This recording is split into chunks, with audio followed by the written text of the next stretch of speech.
Hulk, on voit tout ce qu'il sait. Il apparaît dans pas mal de films, plus ou moins bien, et même des jeux vidéo. Et souvent, pas très ouf quoi. Mais celui qu'on connaît pas tant que ça au final, c'est Bruce Banner. Et surtout, ses origines. Car oui, Hulk et Bruce Banner ne sont pas vraiment une seule et même personne. Mais font partie d'un système car Bruce, comme son collègue Moon Knight, souffre d'un trouble dissociatif de l'identité ou TDI. Et c'est ce trouble, en plus des rayons gamma, évidemment, qui ont donné naissance aux différents Hulk. Et quand on connaît son passé qui est juste horrible, pas étonnant que son cerveau ait cherché des moyens de survie en créant ces différentes identités. À l'origine d'un tel trouble, on retrouve, comme trop souvent, un daron abusif. Genre, bien comme il faut. Brian Banner, grand spécialiste en radioactivité et en rayons gamma, développa une psychose autour de ces rayons. Pour lui, sa femme allait forcément donner naissance à un monstre. Une psychose si vénère que même à la naissance de Bruce, il voulait que tout soit fait pour sauver sa femme, pas le bébé. Parce que oui, sa naissance, tout comme sa vie entière, a été compliquée. Ce qui n'a fait que conforter son daron dans son délire. Jaloux de l'attention que sa femme portait à ce petit monstre, il le confia à une nounou pas hyper sympa non plus. Le gamin était seul, mais déjà hyper intelligent et s'amusait à construire hyper vite des jeux qui sont pas du tout son âge. Ce qui avait le don de faire péter un câble son daron qui le battait, lui et même sa femme. Jusqu'au jour où il alla malheureusement trop loin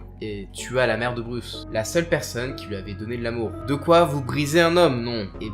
Pas encore pour Bruce. En grandissant, comme un bon nerd qu'il était, il était jalousé par ses camarades, mais contenait toujours sa colère en lui. Enfin, jusqu'à ce que Papa Banner sorte de l'asile pour bonne conduite et que les retrouvailles père-fils tournent au drame. Bruce tuant accidentellement son père sous un excès de rage. Un souvenir qu'il enfouit au plus profond de lui, tout comme sa colère. Enfin ça, c'était jusqu'au lendemain où la fameuse bombe gamma explosa, libérant tout son côté sauvage en la personne du colosse de Jade, Hulk. Alors on pourrait croire que c'est sa mutation gamma qui a splitté son esprit, sauf que, comme on en a déjà parlé dans ma vidéo sur She-Hulk, les rayons gamma sont un peu plus compliqués que ça et font ressortir les envies les plus enfouies de l'esprit. Sauf que l'esprit de Banner, il était déjà divisé avant même les rayons. C'est juste eux qui ont trigger son premier vrai switch, donnant ainsi une forme véritablement différente aux identités qui étaient déjà en lui. Et c'est pour ça que chaque Hulk est différent autant dans son apparence que dans sa façon d'être. Chacun d'entre eux représente des facettes, des envies de Banner qui étaient enfouies et réprimées en lui à cause